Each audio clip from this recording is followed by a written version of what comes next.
पश्चिम बंगाल के 27 लाख वोटर्स का भविष्य अधर में अटका हुआ है। जी हां, 23 अप्रैल को और 29 अप्रैल को चुनाव होना है, लेकिन एसआईआर की प्रक्रिया के जरिए 27 लाख लोग अब भी ये संघर्ष कर रहे हैं कि आखिरकार वो वोट दे पाएंगे, कास्ट कर पाएंगे या नहीं कर पाएंगे।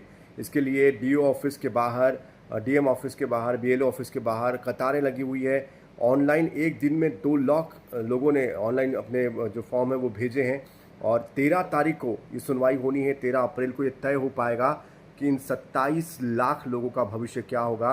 294 बंगाल में सीटें हैं विधानसभा की जहां पर चुनाव होने जा रहा है। 2 चरणों में चुनाव होना है और इसके लिए पहले चरण में 23 तारीख को 152 सीटों पर, दूसरे चरण में 142 सीटों पर चुनाव होना है। लेकिन इसको लेकर स्थिति बेहद चिंताजनक हो चुकी है और आगे का भविष्य इन 27 लाख वोटर का क्या होगा, आप इसको लेकर क्या सोचते हैं, कमेंट में मुझे ज़रूर बताइएगा। लाइक कीजिएगा, शेयर कीजिएगा और साथ साथ चुनाव आयोग की ये जो पूरी प्रक्रिया चली है, खासतौर पर जो नियम है वो क्या कहते हैं उसको भी ज़रा समझना बहुत ज़रूरी है। क्योंकि नियम तो ये कहते हैं कि अगर तय प्रक्रिया का जो समय है उसके पहले ये जो लॉगिन होता है, जो वोटर लिस्ट लॉगिन होती है, वो तमाम दलों को भेजनी होती है। अगर आप ऐसा नहीं कर पाते हैं तो आपको पुरानी पद्धति से ही चुनाव संपन्न कराने होंगे, यानी कि उन नए लोगों को जो एसआईआर से हट गए हैं, जिनका नाम हट गया, उनको भी मौका देना पड़ेगा।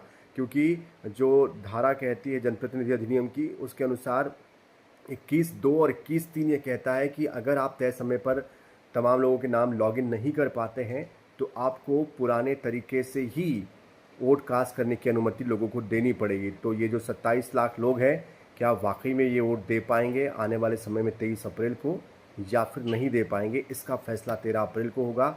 इस पूरी प्रक्रिया को लेकर, जिस तरह से ये मामला फंसा हुआ है, इसको लेकर आप क्या सोचते हैं, कमेंट ज़रूर कीजिएगा, लाइक ज़रूर कीजिएगा। बहुत शुक्रिया।